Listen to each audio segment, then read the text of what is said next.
सिकंदराबाद रे दादन श्रमिकों अपहरण कर जंगल भितर निर्यातना दि जाउथिबा अभियोग बलांगीर बिजुलीमुंडा गाँव सुनील नायक सिकंदराबाद इटाभाटी काम करुँचे किछि लोक सुनील को अपहरण कर निर्यातना देवा सहित 1.5 लाख टंका दाबी करुवा अभियोग होइछि। टंका नदेले हत्या धमक दैछन्ति अपहरणकारी। सुनील का बापा माँ भय पुलिस निकट अभियोग करना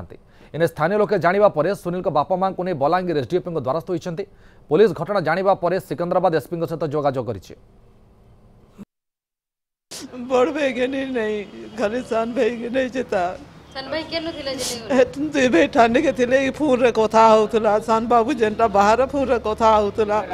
राति रे 11 बजे रे कथा होतला ए टूटा गोदा कर सले यार के तो सेनु गाड़ी बोलो आने यार ताके धरी नहीं जेजा मोर पिला के आनी दियो बोल से बोलछन टंका 1.5 लाख आन तोर बुआ मां के फोन कर तार मोबाइल फिकी दिले मोबाइल ताके दउछन कॉल कर पैसा माग तोर बुआ माँ के तु जेनो भी आन तो आज सोमवार दिन तो टाइम देछन 1.5 लाख टंका देबू तो नेले तो तीन जीवन मारी देबू बोली करी कहूछ। जेहेतु माने आम पंचायत बिजलीमुंडा ग्राम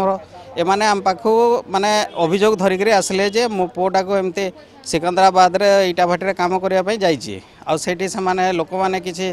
ताकू किडनैप करिकि जंगल रखिकी माने 1.5 लाख टंका डिमांड करिसंती नहले से ताकू मारी देबू बोली कहिसंती।